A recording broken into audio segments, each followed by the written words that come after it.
Hello नमस्कार प्यारे बच्चों, स्वागत है एक बार फिर से आपका आपके अपने यूट्यूब चैनल स्टडी द अड्डा में। और मैं शिखर चांद एक बार फिर से बिल्कुल नई वीडियो लेकर आ चुका हूं।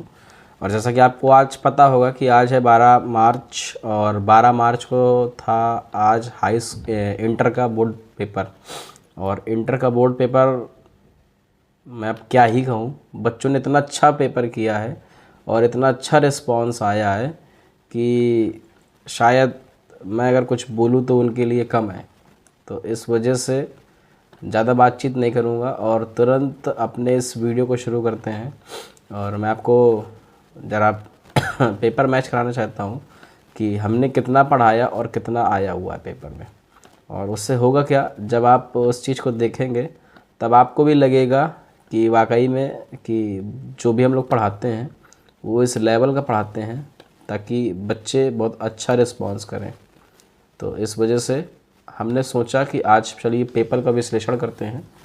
और अगर पेपर विश्लेषण की बात करें तो जैसा कि आप देख पा रहे होंगे, जो हमारा ये पहला क्वेश्चन का सेट है, इस सेट में जो पहला क्वेश्चन होता है वो आपका अनसीन पैराग्राफ का होता है। और जो अनसीन पैराग्राफ का क्वेश्चन है वो इवन आप ये मान लीजिए कि हमारे बुकलेट से ही आया हुआ है। आप जब देखेंगे इसमें तो आपका जो क्वेश्चन है, जैसे आप देख पा रहे होंगे यहाँ पे अर्ली राइजिंग से पैराग्राफ की शुरुआत है। और मेरी ये बुक है अनसीन पैराग्राफ की, जिसमें आपके 14 अनसीन मिलते हैं। इस साल हम कुछ ऐड ऑन कर रहे थे और पिछले लास्ट ईयर हमने बच्चों को 10 अनसीन पढ़ाए थे। इस साल 4 हमने अनसीन पढ़ाए थे और लगभग 14 अनसीन में से आपका एक अनसीन देखिए फंस गया। और अगर मैं क्वेश्चंस की बात करूँ तो बहुत अच्छे अच्छे क्वेश्चन आए हैं। अब इसका लास्ट वाला क्वेश्चन इससे नहीं मैच कर रहा है, लेकिन फिर भी बच्चों को मैंने रियून का सिनोनिम बताया हुआ है। जब मैं पढ़ाता हूँ ना तो कुछ वर्ड्स बहुत अच्छे होते हैं। अब रियून अगर आपने मुझसे पढ़ा होगा तो इवन अगर मैंने 5 दिन पढ़ाया होगा तो 5 दिन के अंदर अंदर आपको रियून शब्द मैंने बता दिया होगा, क्योंकि बहुत अच्छा शब्द होता है। और जब मैंने पहली बार इस शब्द को सुना था तब से मैंने सोच लिया था कि अच्छा शब्द है। और तब से लगा करके आज तक अगर मैंने कभी क्लास ली तो मैं 5 दिन के अंदर अंदर आपको ये शब्द बताना शुरू कर देता हूँ। जैसे यहाँ पर जितना भी आपका पोर्शन है ना, जो भी चीज़ें हैं हमारी बुकलेट से ही फंसी हैं। अब जैसे आप यहाँ पर देख सकते हैं कि आपका जो अनसीन पैराग्राफ के बाद जो अगला क्वेश्चन होता है वो राइटिंग और रीडिंग का सेक्शन होता है। और राइटिंग रीडिंग की अगर बात करें तो यहाँ पर एप्लीकेशन होता है। अब एप्लीकेशन देख लीजिए, डिक्टो आपका जो थर्ड नंबर क्वेश्चन का एप्लीकेशन लेटर लिखा हुआ है कि write a letter to the editor of newspaper. और क्लीननेस के लिए लिखा हुआ है, मतलब सफाई के लिए लिखा हुआ है कि सफाई के लिए अपने मोहल्ले के सफाई के लिए आपको एक एप्लीकेशन लिखना है। और उस पर होगा क्या, आपको बताया जाएगा कि आपके यहाँ सफाई होती है या नहीं होती है, उससे आपको बताना है। तो आप देखेंगे डिक्टो वही फंसा हुआ है जो हमने पढ़ाया हुआ है। इसके बाद अगले जो वर्ड्स लिखे हुए हैं, वर्ड्स देखिए, अंपायर का आपका होमोफोन आया था, अंपायर के अलावा चक का भी आया हुआ था। और यहाँ पर जो आप स्टोरी देख रहे हैं, चाय का उत्पादन सर्वप्रथम, ये हमने जब अनसॉल्व पेपर सॉल्व कराया था तब हमने बच्चों को स्टोरी करवाई थी।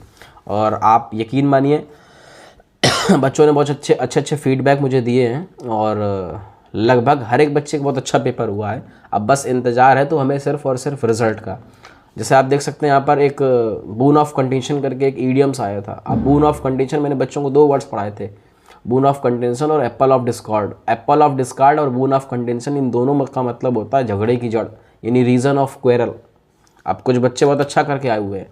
तो सिर्फ पेपर का उद्देश्य ये नहीं होता कि याद करके जाओ या ऐसा चीज़ें पढ़ो कि आपके जो सिलेबस में आए।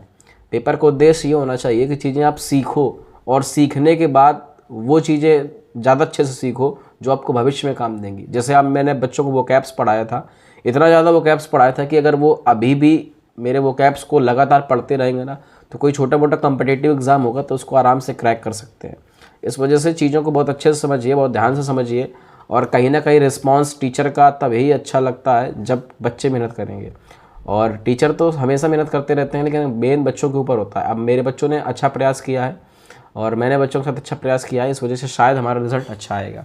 अब बस रिज़ल्ट का इंतज़ार करते हैं और मिलते हैं फिर कभी जब रिज़ल्ट आएगा तो एक बार फिर से